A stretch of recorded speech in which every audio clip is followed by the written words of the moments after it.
This is the Cafe Racer Podcast, episode 99 for December 3rd, 2016. I'm Crash.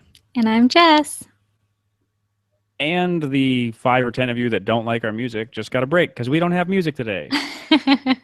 Yay, for those of you that don't like the music. And oh no, for those of you that really like the music. Every now and then we get an email that's like, that music is really bad. And then I swear it's like the same day we'll get an email that's like, I love the music, man. It's so good. So whatever. It'll stay until one of us is sick of it. Yeah, you can't please everybody. Yeah, for those of you that hate Steve, he's not here either.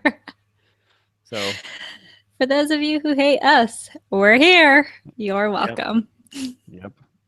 Get used to it. So, is this the first time you and I have both been on the show? No, the last episode we were both on the show from different parts of the country, huh? That's right. Yeah. But Steve and what's his name? Was on with us. Oh yeah, I don't remember. I'm terrible with names. I only remember Steve's name because he's my co-host. And he's on every episode almost, so it's easy to remember. Yeah. Because he tells me his name every time. Steve. Yep. But yeah, so Steve and I are both in Florida, but not really anywhere near each other. And you're still in San Diego. Mm-hmm. So you've been having fun lately, huh? Are you frozen? And you froze. Great. Right as I ask you a question. Who figures? Internet is terrible. There you are. I completely lost you for a little bit. And you must have lost me too. I did. Yeah. Did you hear me say you've been having fun? Yes, I heard that. Yeah. So this episode is going to pretty much focus on your adventures or misadventures with the quest to become a licensed motorcycle rider and have a motorcycle to ride. So in the state of California, this is just here. All the stupid rules. License. Yeah. So what tests. Do you want to tell your story? Okay. Well, everybody knows I went through the safety course, the class, which had classroom work and also had out on the range parking lot work. Yeah, it was like two days, right? It was 2 whole days. So morning portion in the classroom, long, like 4 or 5 hours out in a parking lot doing, learning, actual writing in circles. So I did that in September. And let's see, what is it? It's December now. But when was this? 2 days ago? Yesterday? Yesterday was Friday. Yesterday, I actually finally passed the written test. That was the 4th time I took it. Yeah. So do you want to explain, in case people are not aware, do you want to explain to people like what you mean by that? Like you talked about going to a class and then you passed a written test. Like what is the written test for? The written test is to get your license to have your license here to drive legally on the street on a motorcycle. So at the DMV. At the DMV. The DMV. So you took your class, which waives you from having to do the riding portion of the DMV's test. Right. They will waive that. You bring in your little certificate that I got saying that I passed, which there is a written test inside of the course that I took also to pass the course. Yeah, that's what I think is really strange. Like you took a written test and a driving test to pass the course. Yes. But that's not good enough. And it's not unique to California. Like that's not good enough for most states. I feel like it should be because the DMV has this, acceptance of this certificate and promotes this company, and they will waive one test but not the other. Yeah, I don't get why. So why not just take both and give me my license with that? Because that was fine. Like 2 days of work, I felt comfortable with all of the knowledge and the skills, and passed their test. So then I wait, 2-3 months, and I go to the DMV and I fail the test. I didn't study. Well, I went. Like you figure that the course is going to teach you everything you need to know. Right. And that's what you think. The written test that you took at the course and the written test at the DMV have different answers for the same questions. Oh, yeah. Yeah. So that was pretty frustrating and confusing to me, because why do that to people in California that are taking their own time and their own money to better themselves on the road of California, preparing to go take the test to actually do this the right legal way. Yeah, and like I think you were telling me on Wednesday or Thursday when you had like failed the test for the third time, like that like there were questions that weren't even in California's book. Like you had read California's book like 10 times. Yeah. And there were questions on the written test at the DMV that were not covered in the book. Exactly. They were not covered. The first 2 times that I took it back to back. So I went in 2 months later after the class, didn't read the DMV handbook, and just thought I'd be good. Wasn't good. Stood back in line for 20, 30 minutes. Took it again. Wasn't good. Yeah. And then I'm like, okay, I should study up. This is obviously not going to happen right now. So I did. And then it didn't happen again, like you said. Yeah, I mean, it was reasonable. I think that it's not totally unreasonable for you, those first 2 failures. Like, you didn't read the book, and, okay, some of that's on you. But, like, the third time around, you'd read the book a bunch of times. Yeah. And, you said that your dad had a hard time with it, with trying to get the and he's here in California too, and he took the test I think twice on the computer system. It's either computerized or it's on paper, and every time I did it on the computer. But my dad, he rides every day to work, and he for some reason I think needed to renew or something and had to take the written test again or move back to California from Missouri. And he went in and said to the worker, like, hey, I need this. I need to pass it. This is holding me up. I ride my bike to work every single day, and I can't right now. And so the lady handed him the paper test and said, here, take this one. You'll pass. Yeah. And he passed. He knows he got some of them wrong, more than 3. He said he got 4 wrong that he knows of. It could have been more, but he got his license that day because she helped him out. Yeah. And then, like, I was talking to a guy that's out here in Florida with me whose family lives in San Diego today at dinner, and he said that his wife, who also rides a motorcycle, his wife tried to take the computer test several times and failed every time and ended up taking the written test and passing. It sounds like a really common thing. The computer test really racks your nerves. It tells you you're wrong right away. Right when you get it wrong, it tells you that you did wrong on that one. It doesn't wait till the end. Yeah. Does it tell you the answer? Yeah, it tells you the answer. Okay. I wasn't sure. Like, if it was just like wrong and didn't tell you the answer, it would like really mess with you. Yeah, it would. It still messes with you. I mean, my heart started racing when I got one wrong. Yeah, I'm sure. I mean, so I think I've told you this before. Like, when I first got my learner's permit to drive a car, in Virginia, there's 2 written tests. There's a 10-question test that's about road signs, and you have to get them all right.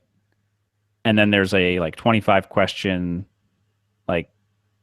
other random driving facts test. Mm-hmm. And that one's you have to get an 80 or something. I don't know, 80% or better. So I missed one of the signs the very first time. It was the slippery when wet sign or something, the car with the little squigglies underneath it. Uh-huh. And I was like, I don't know what that means. So I picked something and I was wrong. And had to wait had to wait 2 weeks to come back and take it again. And then getting my motorcycle license in North Carolina was awful. Because my parents moved so I was scheduled to take the course in Virginia, and my parents moved to North Carolina before I took the course and made me go to the DMV there and get a new driver's license, a North Carolina driver's license. So that meant that the course I took meant nothing to the state of North Carolina. I still had to take the driving test and the written test.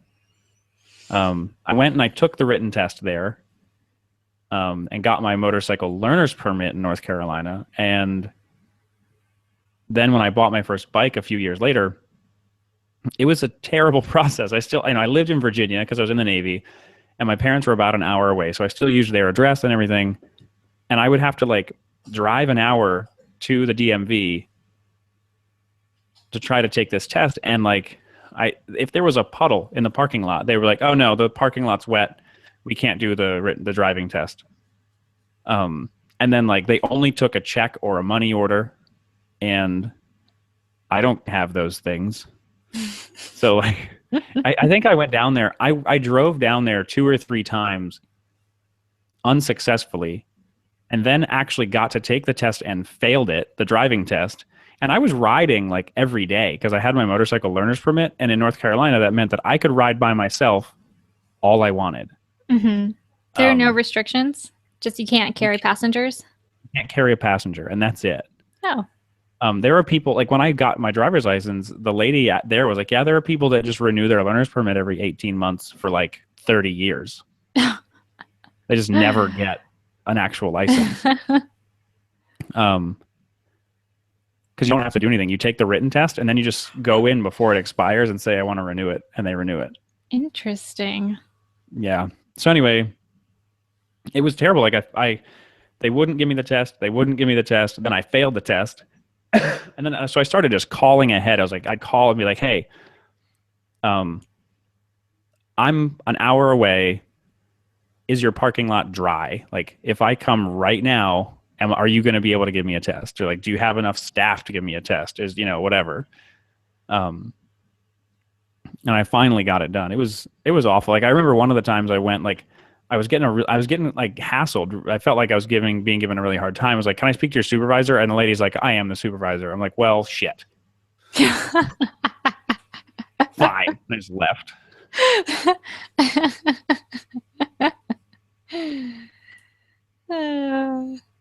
The place was a mess. And the test was so silly. Like it used up, like you had to, the lady would set out some cones.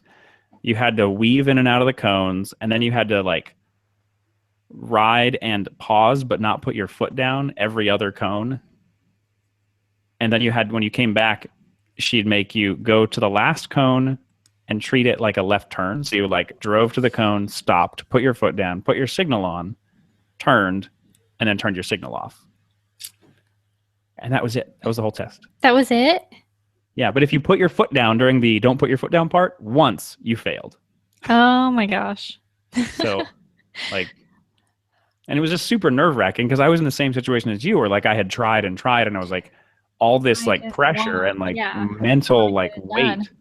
Yeah. Yep.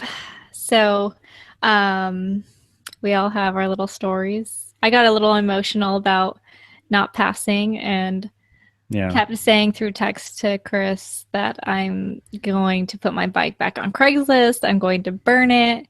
I don't want it. Because I was definitely very discouraged about the written test. Yeah. Unless you're Steve, and then they just handed you a motorcycle license because you'd been riding a motorcycle since before they had motorcycle licenses. And this was like in 1958. Yeah. Love in the Steve. Age of sail.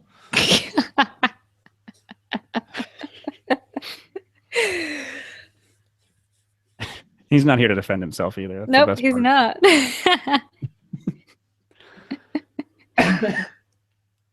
Oh man. So, I mentioned my friend's wife. She actually has a TW200. Jealous. And it runs. Yeah. So you've been messing around with that a little bit. Not much. Dave, the guy that runs Cerberus, said he would help you with the carburetors. like Yeah. actually getting them together. And then you found that service on eBay that if you send them to them, they'll like rebuild them and replace all the gaskets and clean them, which they're clean already. But Yeah. But I mean, we do live in a big city. I could probably go somewhere and just have somebody do it. Also, that might be like comparable to what maybe, eBay person is charging. And it wouldn't like the shipping and yeah. the not like it being kind of impersonal. I could Mhm. actually go to a shop here, show my face, make a connection, a relationship, and say, hey, help me with this. Yeah. I'm a little, I'm not saying you shouldn't do that, but I'm a little bit like skeptical about almost any motorcycle shop treating like a human being Why? because you're a girl. Really? Yeah. I mean, have you That not heard of happens? like, really, honey? Have you not heard of like mechanics intentionally like screwing over women? No, not really. I've never really heard any personal stories. Like I've just I've never, known no. women that like, or like if you go to a car dealership that and you're trying to buy a car, they don't walk up and talk to the woman even if she's the one buying the car. Never heard of that either. That's a thing too. Really? Um, Huh. yes. Um, Now, challenge accepted. I'm going to get yeah, them done locally sure. I mean, like, and for free. all right, good luck with that. Um, I'm not saying that you shouldn't do it. It's like, I wouldn't be surprised if like you went in and they like tried to like super coddle you or like talk down to you. Um, like I wouldn't be surprised at all if you had that experience at some point. That's possible, and it might and probably will happen. I don't know. I have I a don't know. pretty I mean, you know me, I have a pretty strong presence kind of in person. Like, Yeah, I mean, like especially like with people that are supposed to be like providing some sort of service, like you don't have any problem like stepping on dicks. no, Um, I really don't. so like If I'm like there for their service, then they better give it to me the right way, or I will turn into someone that you'll hate yeah. really Um, quickly. I mean, I think it would be. I'm sure that you would like to go through things with Dave and like learn Yes, I do want to if do you that. can. And if he can get back to me and we can set up our time like pretty soon, then I'll Yeah, do it with him. But if he doesn't, I'm done dragging. I've had this bike way too long. yeah, and And like for the nothing to carbs. be done. Yeah, the carbs and the fuel lines and everything are like the thing that needs to get done before we proceed. It needs to Like you get and I were done, talking and before the the show. climber book does not help with this. It's damn near impossible because I didn't take them apart. Yeah. Um, if um, yeah, it's sort of like everything is hinging on this one thing. Like if this part of the bike isn't functioning properly, then the whole bike is not usable. Right. Like if like the chain being worn out or the tires being worn out, like that is a single part that can be changed very quickly and very easily and with Yeah. minimal like adjustment or like fiddling. It's just like, oh, it needs new tires. Cool. Put new tires on it. If the Right. carbs need a bunch of like fiddling, that's like time consuming and it also means that the bike simply will not function.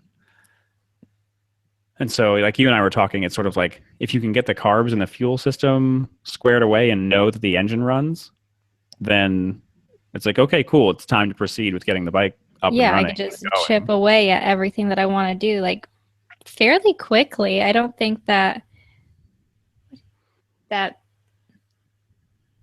I don't know. I lost my train of And it thought. would take you very long. Yeah. Yeah. The, we made a list of everything that it needs. And I really think that, if you take the carbs and the fuel system and the tires out of the equation, you could sit on eBay and order all the parts one night and wait till they all showed up and do them all in a day.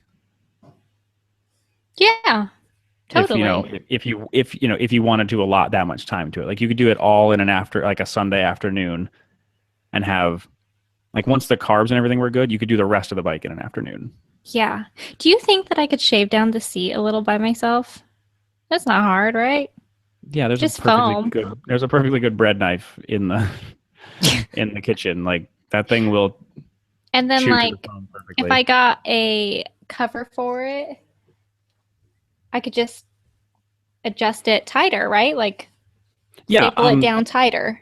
Yeah, and I don't know if our stapler, like we have that like that we big need an heavy air duty stapler. We don't need an air stapler. Need. We also don't have an air compressor, so that would need another need. I would love to have an air compressor and a buttload of air tools. So sure. But no, I mean like you can do it with a regular mechanical stapler. I just don't know if the one that we have would do it strong enough. Yeah, like you might need a more heavy duty stapler. Yeah, probably. That's something I know that Dave has, like Dave's shop. Yeah, I think Dave's Jen. I don't know if Jen is his wife. I can't remember, but Jen at the shop. She's his. Yeah, she's Dave's Jen. She does that. Like, she does upholstering or does the seats. Those are the same things. Well, remember when we were there was that guy with the scramblers, like, hey, I want a custom seat because I'm so short. Oh yeah. He said Dave when I was talking to Dave, he said that Jen, if we bought a seat cover, Jen would staple it back on and like help you like with the shaving of everything if you wanted. Mm-hmm. I'm just gonna make it as thin as I can, so my legs can go over it nicely. Okay. There are a bunch of videos online of like how to shape the seat to like give you like help, so you don't like take too much off. But yeah, honestly, the bread knife would work really well. I saw some really nice covers last night. I was looking. I'll have to send there's them some to really you. good ones for my bike too. Yeah, like ones that would match how the bike looks right now. It's not cafe racer type, not like fancy, just like really nice and clean and some really nice stitching. Yeah, the one that's on your bike or that's falling off your bike's seat right now is an aftermarket one too. Mm-hmm. I think your seat might actually need new foam. Oh, like I could just buy a whole new seat then. That's kind of expensive. Like it might be cheaper to buy the foam and the seat cover, but we could look into it. I mean, we could totally just look on eBay for like another used seat that's still in good shape. Yeah. Are you being pestered by children? Kai started playing piano. No. They learned Carol of the Bells on the piano today from Grandma. Oh. Ding, fries are done. Ding, fries are done. I work at Burger King making flavor Whoppers. I wear paper hat. Would you like an apple pie with that? Would you like an apple pie with that? Have you seen that commercial? Yes. Okay. That commercial came out like when I was cooking at a restaurant, and like we would sing that song in the back like all the time. Yeah. Like pretty much nonstop. It was like just randomly. I probably would too if I was cooking. Yeah. For some reason, my favorite part is when he says, I wear paper hat. He's like, I wear paper hat. Would you like it?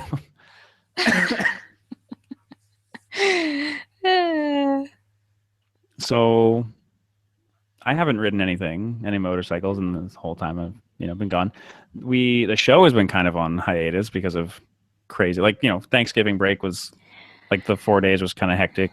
Steve was super busy, still is super busy. I was sick the whole weekend. And I'm just here trying to pass my test, and finally happened yesterday. So yeah, yay! I'm going to take over the show now. I was actually I was planning to do an episode with you Thanksgiving weekend because you were going to go take the test before that, and then you didn't take it, and then you took it and you failed. Yeah, and then that night I was super upset, and I'm like, I'm not taking it. I'm not taking it again. I'm just not going to do it. And then I went home like an hour later and got on the internet and made an appointment for Friday. for 2 days later. You were like very much like, F this whole motorcycle thing. I'm not going to deal with it right now. And then like I got a notification on my phone that said you'd made an appointment. It said DFing MV. Like, all right. She has decided to persevere. That's good.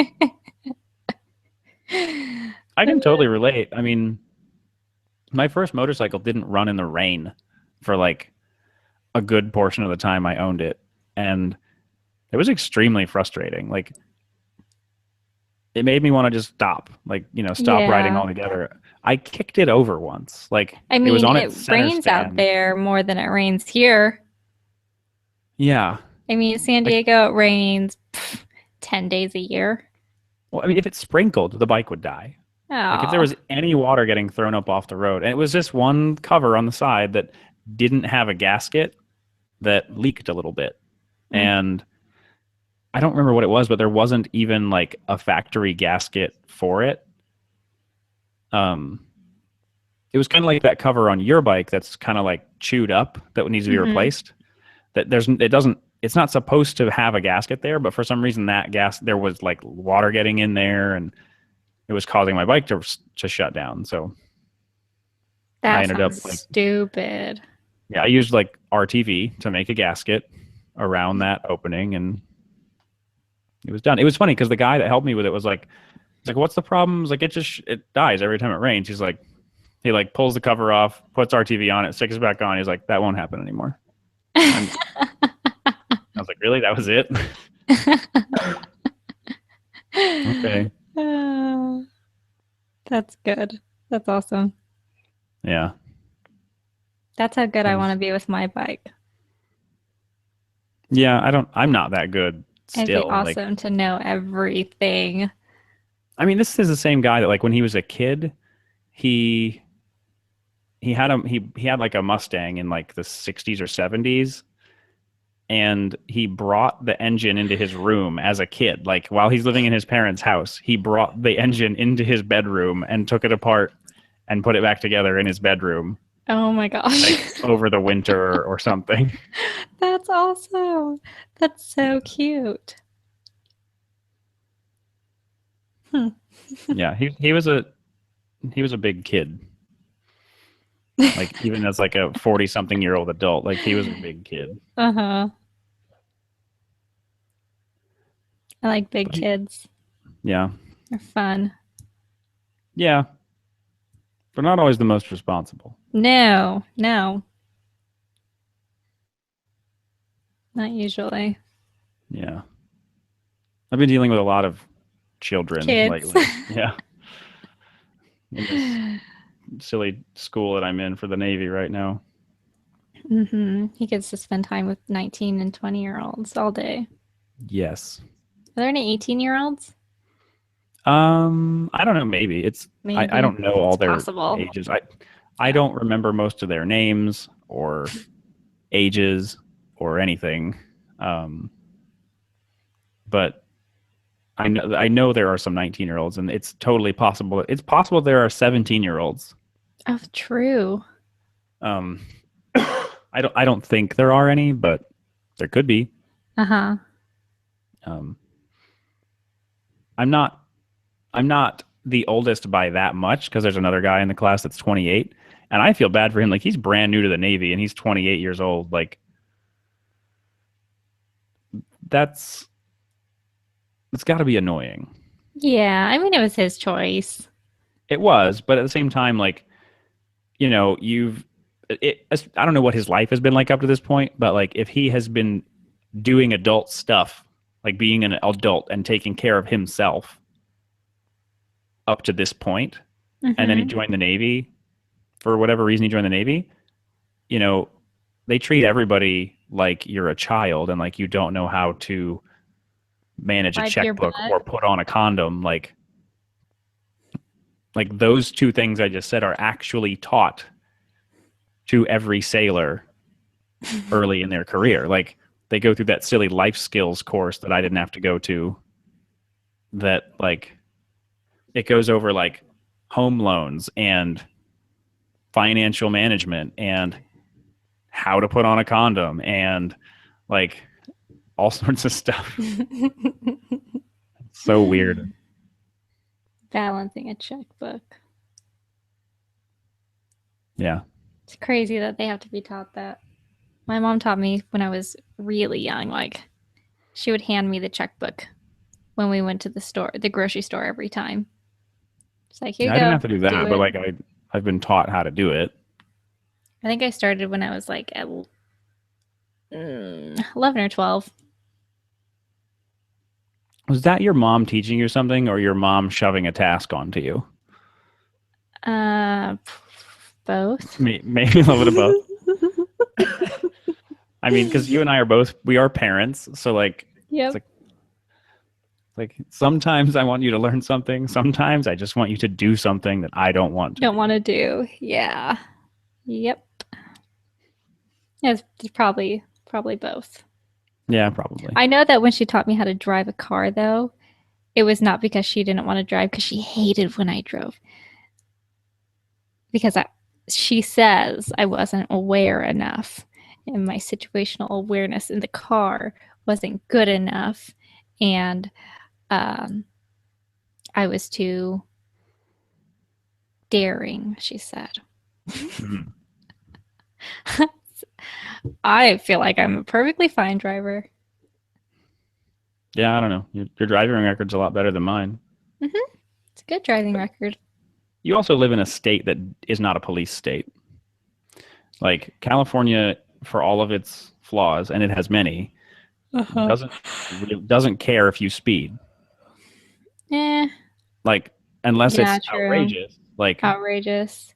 I only had like one speeding ticket, and that was in Nebraska. Right. Like California, like the speed limit will be 65 and everybody's going 80 and the cops are passing you. Right. And if everybody's going 80, it's fine. Right. Now, if you're going 100, everybody's going 80, that's not fine. Right. They'll pull you over for that. But in Virginia, everybody's getting pulled over. Oh, I have a friend that says that she gets pulled over the most, though, here where we live in Santee. That the Santee cops are like on top of speeding, and that she won't speed here anymore because she's got pulled over like 10 times. Maybe. But I think like as a general rule though, like where I'm from in Virginia, and other people that I know like that visit Virginia or whatever will totally agree with me that like if there is a chance to pull you over for anything, they will take it. And that's like pretty universal across the state. Like, yeah, just got a culture of pulling people over for everything. Oh, I was pulled over for speeding here in California when I was 17, but I didn't get a ticket. So I fessed up. I think I told you when it happened, maybe, I don't know. I was riding my motorcycle home one day and a motorcycle cop pulled up alongside me and just like waved his hand down. Like, oh yeah, hey, slow down a little bit. Yeah. And I gave him a thumbs up and slowed down, and he continued on like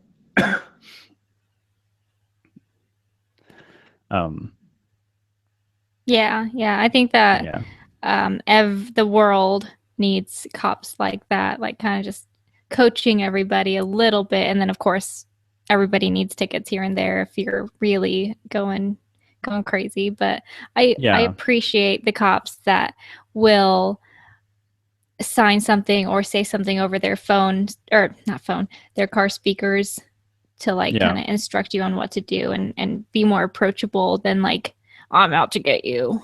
Yeah, I mean the Coronado cops are totally out to get you. Yeah. Like they're out to get everybody that's not a Coronado resident. Mm-hmm.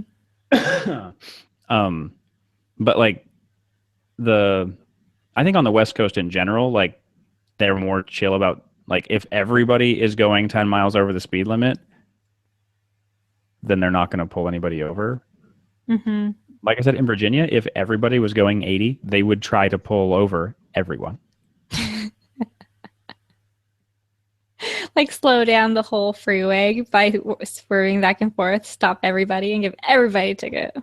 Yeah, I've seen cops in Virginia like with multiple people pulled over at once.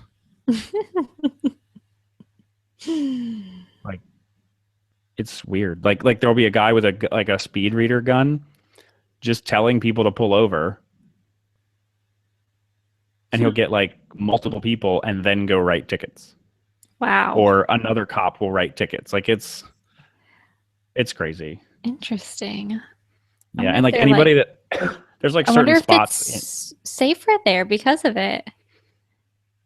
I would argue that it's not. I've heard. Or did they just have like an ample amount of money from all these tickets to like better their streets? No. Okay. There's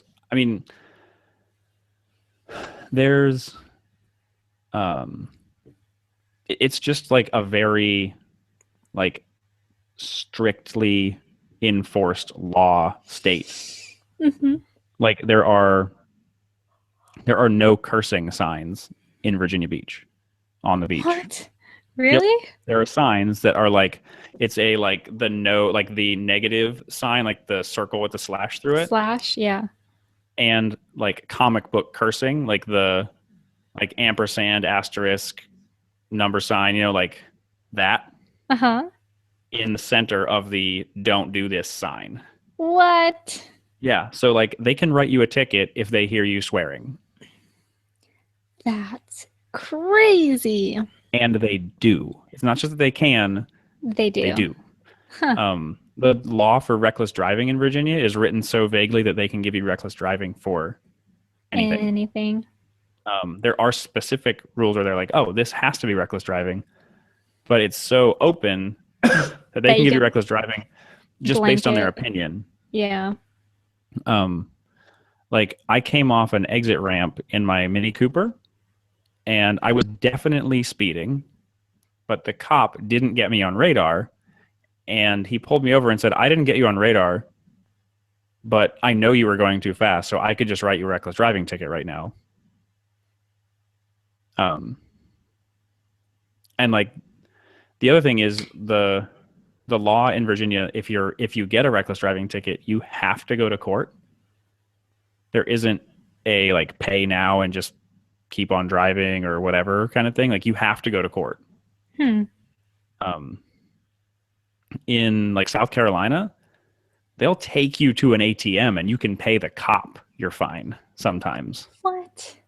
Yeah. That's convenient. And reckless driving, you can just prepay. That's cool.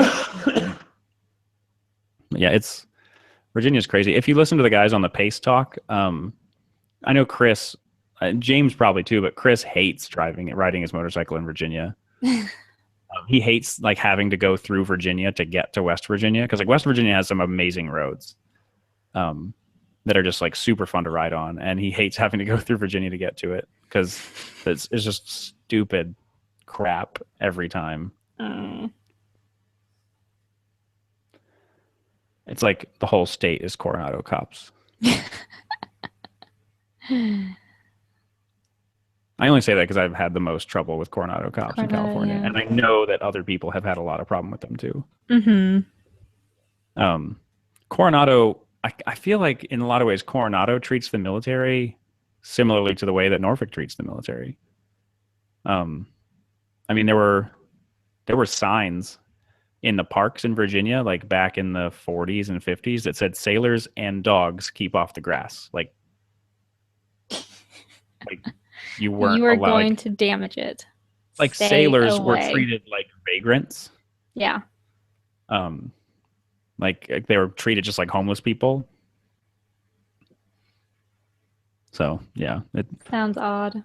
Yeah, and for a place that is so heavily reliant on the military and like the number of bases that are out there, like it's really like a very, I wouldn't say hostile, but like kind of abrasive environment. Like so there are plenty of people out there that are not affiliated with the military in any way, but still are like super respectful and really love the military. That they're like, you guys give us all our business, and that's great and supportive and whatever. But there's also like a big contingent of people that are just like, this base is super loud and we should get rid of it. Never mind the fact that it was there like 40 years before any of our houses were built.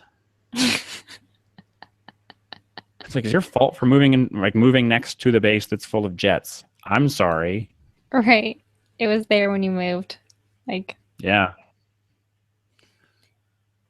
make better decisions. Yeah. If you don't want to listen to jet noise, don't move next to the base that's full of jets. Mm-hmm. I mean, I'll admit, I used to live right next to it. It is loud. But you knew what you were getting in for.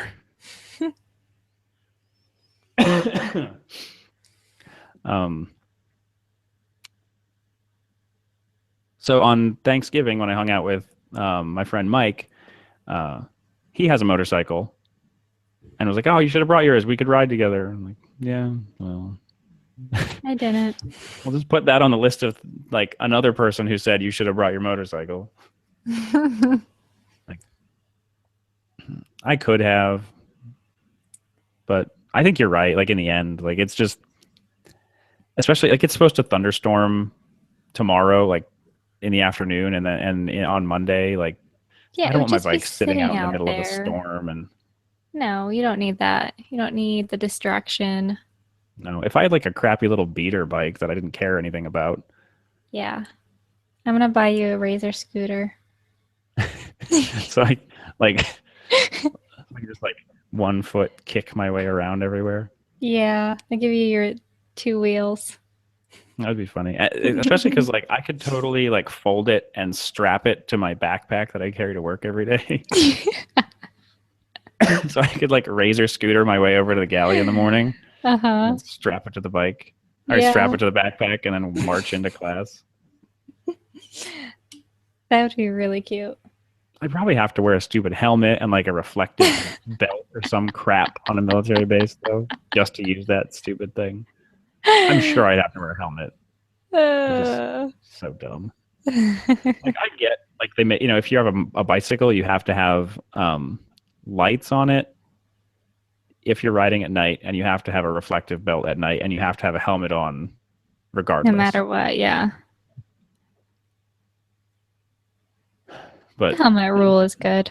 Yeah, it's not the Air Force. Like the Air Force makes you wear like reflective belts everywhere all the time. Like it's crazy. When you're just walking or just on a bike? When I was in Tucson, like we had to wear them at work on the flight line. Oh.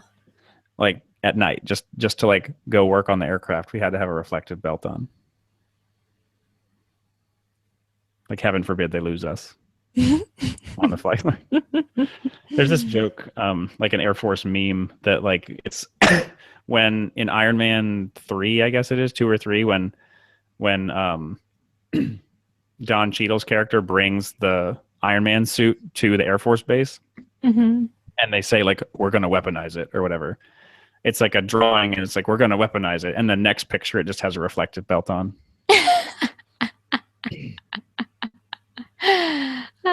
That's clever. Yeah. Are there 3 Iron Mans or are there 2? There's 3. 3. Yeah. Yeah. The third one is the one. I'm pretty sure the third one is the one where he has all the different suits that like. Yeah.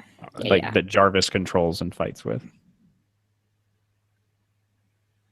I'm trying to think if we have anything actually motorcycle related to talk about. I don't think so. I think we've done so. Yeah. Well, I guess I could talk about something, but you wouldn't really have much of a frame of reference. There have been a bunch of really small adventure bikes released or revealed at the EICMA show. EICMA was the like European, like I think it's in Milan, Italy. It's a European motorcycle show, kind of like AIM, only bigger. And BMW and I think Suzuki and a couple other companies released like 300 and something cc adventure bikes, which is kind of exciting. I mean, that's an adventure bike that's like roughly the same size as your Suzuki. Mm-hmm. And I think it's kind of cool because I really like the Suzuki DRZ 400 because it's like a dirt bike, but it's kind of big and it can handle highway driving and stuff. So like a 300cc adventure bike just sounds fun because they're super light and easy to throw around and maybe more approachable. It'd be fun to just like mess around on one, like in the sand, just go for it because It's only 350. Yeah, and if it fell over, like it's probably not very heavy. Yeah. I mean, like when I took that dirt bike class, that was the best part. Like the bike weighed nothing, so when it fell over, it was like picking up a bicycle. Just stand up, put it back up, get on it, and keep going. And like you fell in sand, so it didn't really hurt. Well, that's cool. Yeah, it was kind of cool to see, like, because BMW hasn't had like a really small bike out in the United States in a long time, so that was neat. I think that's about it. I think so too. Yeah, you should fix your bike so that you can get out and ride, and I should come home so that I can ride my bike, or you should just take my bike. I'm gonna take your bike because I'm itching for it. Itching, and mine doesn't run yet. So. Well, mine has gas in it, and the battery's charged. So. Yes, it is. I just thought of something though. Like we should put a fuel stabilizer in my bike because it's been going to be it will have been sitting for so long by the time I get to ride it again. So either you need to ride it, and ride it enough to have to put new gas in it, or it needs something to keep the gas from going to crap, and then the bike not running after that for a little while. We will have to schedule this then. Yeah. I'll have my people call your people. Okay. I think it's going to wrap it up. So you can find us in all the usual places if you just search for Cafe Racer Podcast. We're on Instagram and Twitter and Facebook and the internet in general. It's caferacerpodcast.com. Thanks to all the Patreon supporters that keep the show going. That it really, really helps. Like it pays for our bandwidth to host the show and all that sort of stuff. So without you guys, we would still do the show, but it would just cost more money, and that would suck. I can't say like without you we wouldn't do the show, because that's not true. We would still do it. It just would be more difficult. So yeah, thanks for coming on the show, wife. You're welcome. It's nice we were like, hey, you want to record? It's easy to schedule with you because I pretty much know what you have going on all the time. Yep, you do. And I'm in Groundhog Day out here. Like it's the same day every day. So. Well, without further ado, get out and ride.